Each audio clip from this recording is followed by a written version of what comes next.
every year, again, when a couple teams fire a coach seemingly early, other teams do follow suit because they do want to get a head start on a new coach when they feel like they're going to go do it anyway. And there are some coaches who are really old school that are out there who are like, I'm not talking to you until the job's open. And usually that coach is somebody sitting in the media that places a bunch of pressure on top of this boiling pot. Used to be Bill Cowher until he said, I'm not doing it. It definitely was Sean Payton a couple years ago. Belichick is now that guy. There's no question about it. He's that guy. Is he looming over this process right now, do you think, Tom? Bill Belichick is definitely one of the names that, every discussion I have, that's one of the first ones that everybody brings up in terms of, what's going to happen and kind of the trickle down to the rest of the cycle. We've had, especially over the last, 7-8 years since Sean McVay came in, this influx of about 2/3 of all hires are first-time head coaches under age 45, most of them from the offensive side of the ball.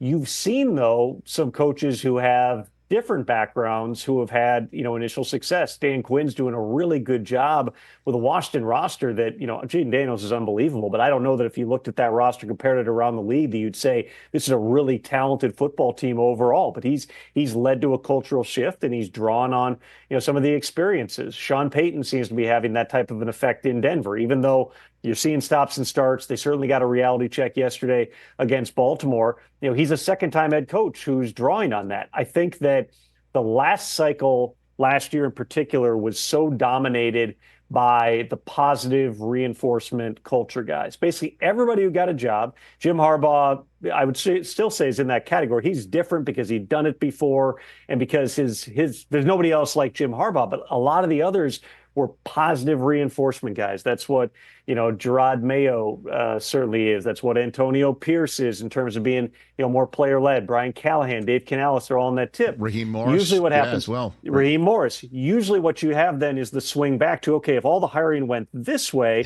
now you might have, all right, where's the candidates? Well, they're the guys who might be more of the negative reinforcement culture. Belichick is definitely in that category. Hopefully this is not a trade that's happening right now. I'm going to call you right back. Okay. Bill Belichick is just a different type of a guy. Mike Vrabel is certainly in that category as well. Vrabel, who now is part of the coaching staff in Cleveland. If you've seen him in the last few weeks, he's down there working with the offensive line, and he's got a headset. He's another guy who is a really, really good coach, but more of a, there's negative reinforcement aspects to the type of culture that he breeds. Does Pete Carroll still want one more shot? Now, he's a positive guy, but he's an older coach. He's been around the block. Does somebody want to go potentially that direction? Again, if Mike McCarthy is back out there, I think all those veteran experienced type of coaches are certainly going to be in the mix this year, because this is a really rare. I mean, think about the number of games this group of coaches has won. Why would you not try to talk to a Belichick or Pete Carroll? Even if you don't think it's a long-term thing, if you feel like you got a roster that's ready to win right now, the Saints are a really veteran roster. I don't know that Bill Belichick wants to move to New Orleans at this point, but, why would you not call those types of guys here? I think it's wide open, Rich. It often is. Ben Johnson certainly is going to be high up on a lot of people's lists here, but every team has their own criteria.